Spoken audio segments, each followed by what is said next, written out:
എന്ത് അസംബന്ധമാ താൻ ഈ പറയുന്നത്? ഒരുതരം മരവിപ്പ്, ഒരു മടുപ്പ്, വികാരങ്ങളും വിചാരങ്ങളും ദൗർബല്യങ്ങളും എല്ലാം ഉള്ള ഒരു സാധാരണ മനുഷ്യൻ. It's cruel. പാവം ഒരു പെൺകുട്ടിയോട്, അതും ഗർഭിണിയായ ഒരുവളോട്. യഥാർത്ഥ കുറ്റവാളി ഇവിടെ തന്നെയുണ്ട്, നമ്മുടെ കൺമുമ്പിൽ തന്നെ. എന്ത് അസംബന്ധമാ താൻ ഈ പറയുന്നത്? വളരെ ഉയരങ്ങളിലേക്ക് കുതിച്ചുകൊണ്ടിരിക്കുന്ന വ്യക്തിത്വമുള്ള ഒരു അഭിഭാഷകനാ താൻ. എല്ലാം ഒരു നിമിഷം കൊണ്ട് അവസാനിപ്പിക്കുക എന്നൊക്കെ പറഞ്ഞാൽ, tell me what's the reason? തനിക്ക് എന്തു പറ്റി? അങ്ങനെ പ്രത്യേകിച്ച് എന്തെങ്കിലും ഒരു റീസൺ ഉണ്ടായിട്ടൊന്നുമല്ല സാർ. ഒരുതരം മരവിപ്പ്, ഒരു മടുപ്പ്, ദാറ്റ്സ് ഓൾ.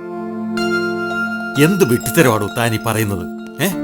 വക്കീൽ കുപ്പായോ ഇട്ട് കേസില്ലാ വക്കീലന്മാരായിട്ട് 100 എണ്ണം തെക്ക് വടക്ക് വായി നോക്കി നടക്കുമ്പോഴാ കൈനിറയെ കേസുമായി, അതും വിവാദമായ പല കേസുകളും വാദിച്ച് ജയിച്ച് വളരെ ടോപ്പ് പൊസിഷനിൽ നിൽക്കുന്ന തനിക്ക് മടുപ്പോ?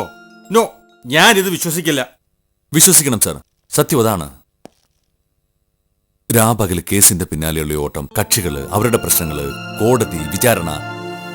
Really I'm totally depressed. No, I can't believe it. ഞാൻ വിശ്വസിച്ചേനെ.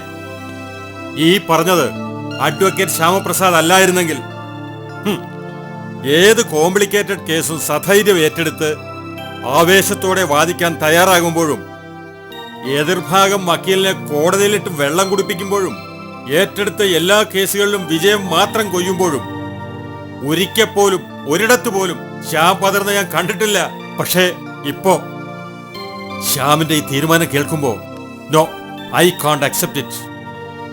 സാറ് പറഞ്ഞതൊക്കെ ശരിയായിരിക്കാം, പക്ഷെ എന്തിന്? ഈ നേട്ടങ്ങളൊക്കെ എന്തിനു വേണ്ടിയാണ് സാർ? ആർക്കു വേണ്ടി? വക്കീൽ കുപ്പായത്തിന് വെളിയില് ശ്യാമപ്രസാദ് എന്ന ഞാന് വെറും ഒരു പച്ച മനുഷ്യൻ മാത്രമാണ്.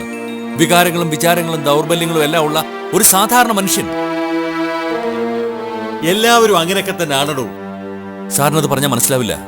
എന്റെ പ്രോബ്ലംസ്, കമ്മിറ്റ്മെന്റ്സ്. സാറിനെന്നല്ല, ആർക്കും അത് മനസ്സിലാവില്ല. എന്തുകൊണ്ട്? എന്താ തന്റെ പ്രോബ്ലം? എന്തായാലും തനിക്ക് എന്നോട് പറഞ്ഞുകൂടെ?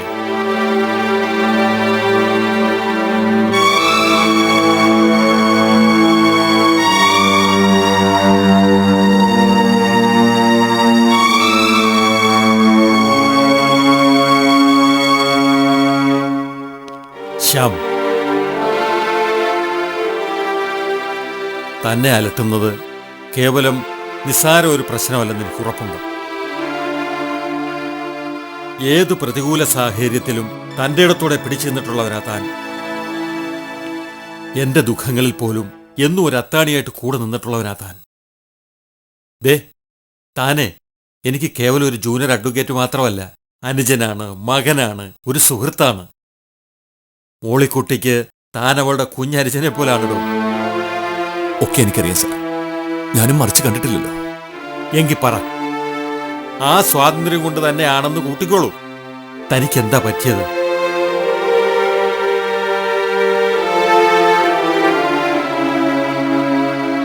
ഇന്നലെ താൻ എവിടായിരുന്നു? ഓഫീസിലേക്കെന്നും പറഞ്ഞ് വീട്ടിൽ നിന്നിറങ്ങിയ താൻ എവിടേക്കാണ് പോയത്? അർദ്ധരാത്രി കഴിയുന്നവരെ താൻ എന്ത് ചെയ്യായിരുന്നു?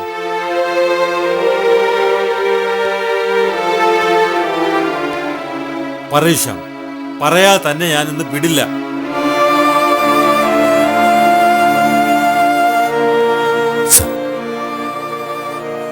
സാർ ഇപ്പൊ എന്നോടൊന്നും ചോദിക്കരുത്. ഞാൻ പറയാം, സാറിനോടെല്ലാം പറയാം. ഒരിക്കലും. No, please leave me alone. Okay, leave it.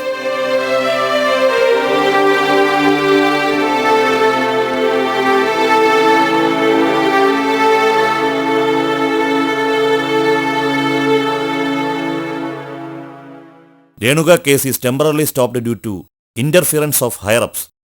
Renuka കേസന്വേഷണം താൽക്കാലികമായി നിർത്തിവെക്കാനുള്ള ഓർഡർ അങ്ങ് മോളിന്ന്. What can I do madam? എനിക്കെന്ത് ചെയ്യാൻ കഴിയും?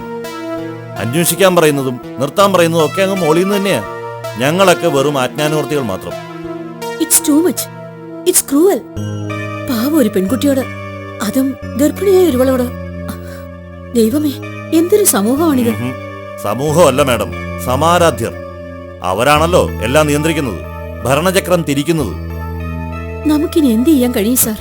ചെയ്യാൻ പലതും കഴിയും.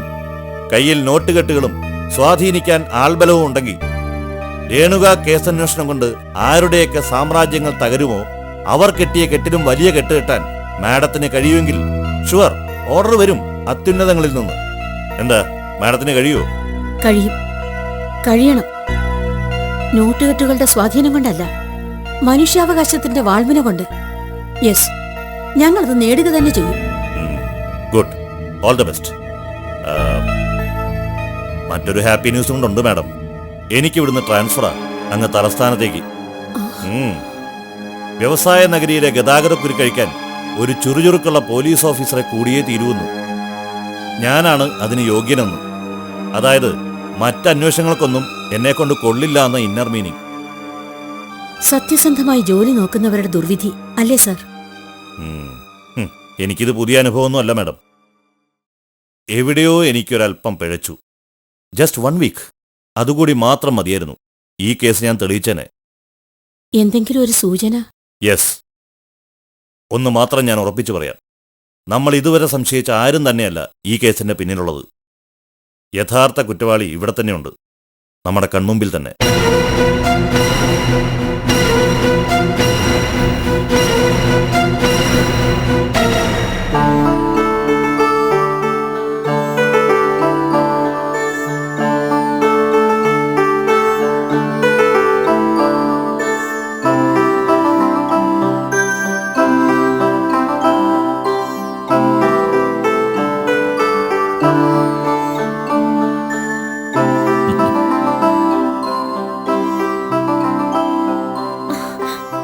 എന്താ ശ്യാമേട്ടാ പോയിട്ട് ഉടനെ തന്നെ പോന്നത്? ഇന്ന് ഓഫീസില്ലേ? കോടതി സമയം ആയല്ലോ. കോടതി ഓഫീസൊക്കെ അവിടെ തന്നെയുണ്ട്. പക്ഷെ എന്റെ ഗംഗയുള്ളത് ഇവിടെയല്ലേ. എനിക്ക് പെട്ടെന്ന് തന്നെ ഒന്ന് കാണണമെന്ന് തോന്നി, വന്നു. അയ്യോ, കോടതി പോവാതെ പിന്നെ? ഞാൻ കുറ്റവാളിയൊന്നും അല്ലല്ലോ, വക്കീലല്ലേ. ഇന്ന് മാത്രമല്ല, ഇനി കുറേ കാലത്തേക്ക് കോടതിയുടെ ഓഫീസിന്റെ ഒന്നും പടി പോലും ചവിട്ടാൻ ഈ ശ്യാം ഉദ്ദേശിച്ചിട്ടില്ല. ഈ ശ്യാമേട്ടൻ എന്തൊക്കെയാ പറയുന്നേ? പറഞ്ഞു തുടങ്ങിയിട്ടല്ലേ ഉള്ളൂ മാഡം, ബാക്കിയും കൂടെ കേക്ക്. നമ്മൾ ഇന്നൊരു യാത്ര പോകുന്നു. ഇന്നോ? എവിടേക്ക്? ദൂരെ ദൂരെ ഒരിടത്തേക്ക്. അന്നൊരിക്കൽ ഗംഗ പറഞ്ഞില്ലേ, നീലാകാശം തൊട്ടു നിൽക്കുന്ന മഞ്ഞുമലകളും പച്ചപ്പുൽമേടുകളും താണ്ടി കാട്ടരുവികളുടെ ചാരത്ത് നിറയെ പൂത്തു നിൽക്കുന്ന വാഗമരങ്ങളുടെ നിഴലിലൂടെ തോളോടു തോൾ ചേർന്ന് ഗംഗയുടെ കൈകളാൽ പച്ചത്തുമ്പികളെ തുന്നിയ ആ മഞ്ഞഷാളും പൊതിച്ച് നമ്മൾ രണ്ടാളും മാത്രമുള്ള ആ ഒരു ലോകത്തേക്ക് ഒരു യാത്ര. ഇന്ന് എന്തു പറ്റി? I am serious. ഞാൻ കാര്യമായിട്ട് പറഞ്ഞതാ. ശരിക്കും? ശരിക്കും. അയ്യോ വേണ്ട ശ്യാമേട്ടാ, പെട്ടെന്ന് എങ്ങനെയാ? നമുക്ക് മറ്റൊരിക്കലാകാം. നോ, പറ്റില്ല. ഞാൻ തീരുമാനിച്ചു കഴിഞ്ഞു. എന്നോടൊന്നും മിണ്ടിയ പോലും ഇല്ല, ഒരു സൂചന പോലും തന്നില്ല. ഞാൻ പ്രിപ്പയർഡ് അല്ല ശ്യാമേട്ടാ. എന്ത് പ്രിപ്പറേഷനാ വേണ്ടത്? കുറെ തുണികളും വാരി ഒരു ബാഗിലാക്കിക്കൊണ്ട് ഒരു ഒറ്റ വിടല്. That's all. എന്താ ശ്യാമേട്ടാ ഈ പറയുന്നേ? പെട്ടെന്ന് തോന്നി ഇങ്ങനെയൊക്കെ പറഞ്ഞ. ഭർത്താവ് എടുക്കുന്ന ഏത് ഡിസിഷനും മറുവാക്ക് പോലും പറയാതെ അനുസരിക്കുന്നവളാണ് യഥാർത്ഥ ധർമ്മപത്നി. ദാ നോക്ക്, അവിടെ സ്ഥലകാല ചിന്തകൾക്കൊന്നും യാതൊരു പ്രസക്തിയില്ല. ഗംഗ ശ്യാമപ്രസാദിന്റെ ധർമ്മപത്നിയാണെങ്കിൽ കമോൺ, ഫാസ്റ്റ് ഗെറ്റ് റെഡി. അയ്യോ, ആരോടും ഒന്നും പറയാതെ അവരൊക്കെ എന്ത് വിചാരിക്കും? എന്ത് വിചാരിക്കാൻ? നമ്മൾ പോകുന്നു, അത്ര തന്നെ. എനിക്ക് വയ്യ ഈ ശ്യാമേട്ടന്റെ ഓരോരോ കാര്യങ്ങള്. അത് വേണം ഗംഗ. ഇപ്പോ ഇങ്ങനെ ഒരു യാത്ര നമുക്ക് രണ്ടാൾക്കും അത്യാവശ്യം. ഇപ്പൊ അത് നടന്നില്ലെങ്കിൽ പിന്നീട് ഒരിക്കലും ഒരുപക്ഷെ അതിന് കഴിഞ്ഞില്ല എന്ന് വന്നേക്കാം. നമുക്ക് പോവാം. കമോൺ, ചെല്ല.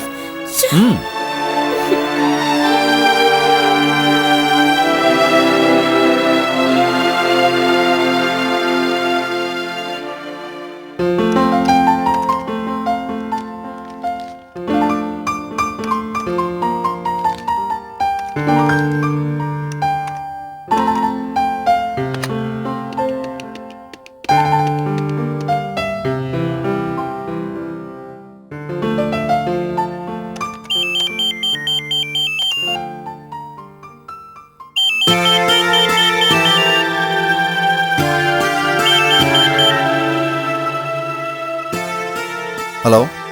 ആ ഗിരിയേട്ടാ, ഇത് ഞാനാ ശാലിനി. എന്താ ശാലു? അതെ, ഗിരിയേട്ടൻ എപ്പോഴാ വരിക? 4 മണിക്ക് മുമ്പ് എത്തോ?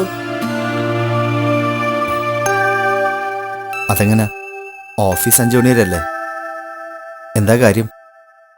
ശ്യാമേട്ടനും ഗംഗേച്ചും കൂടി ഇന്ന് ടൂർ പോകാൻ പ്ലാൻ ചെയ്തിരിക്കുക. ഹണിമൂൺ ട്രിപ്പേ. രണ്ടാളും കൂടെ നേരത്തെ പ്ലാൻ ചെയ്തു വെച്ചിട്ട് ഇപ്പഴാ ഇവിടെ എല്ലാരോടും പറയുന്നത്. ഒന്നും അല്ലടാ ഗിരി, ശ്യാമേട്ടൻ പെട്ടെന്ന് എടുത്ത തീരുമാന. നീ എപ്പോഴാ വരിക?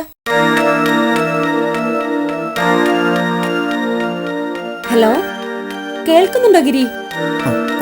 ആ, ഞാൻ വരാൻ ലേറ്റാവും ചേച്ചി. നിങ്ങൾ ഇറങ്ങിക്കോളൂ. ആ, ശരി ശരി, വിളിച്ചോളാം. ശരി. പെണ്ണിന്റെ ഒരു ഇളക്കം നോക്കി. ഒന്ന് പോടി അവിടുന്ന്. ഇവിടുന്ന്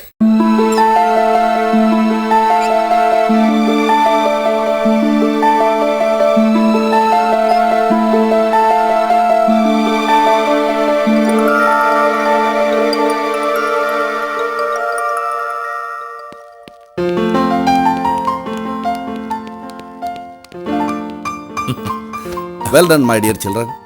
Wish you a happy honeymoon journey for you. Thank you uncle. ഇത് അല്പം കൂടെ നേരത്തെ ആകാമായിരുന്നു എന്നാണ് എൻ്റെ അഭിപ്രായം. ഓരോരോ തിരക്കുകളൊക്കെ ആയിട്ട് അങ്ങനെ നീണ്ടുപോയി. അലക്കൊഴിഞ്ഞിട്ട് കാശി പോകാൻ കഴിയുന്നില്ലെന്ന് പണ്ടേതോ ഡോബി പറഞ്ഞതുപോലെ തിരക്കൊഴിയാനായി നമ്മൾ കാത്തിരിക്കരുത് ശ്യാം. അത് ശുദ്ധ മണ്ടത്തരമാണ്. ശുഭസ്യ ശീഘ്രമെന്നല്ലേ. വേണ്ട കാര്യങ്ങൾ വേണ്ട സമയത്ത് തന്നെ ചെയ്യണം.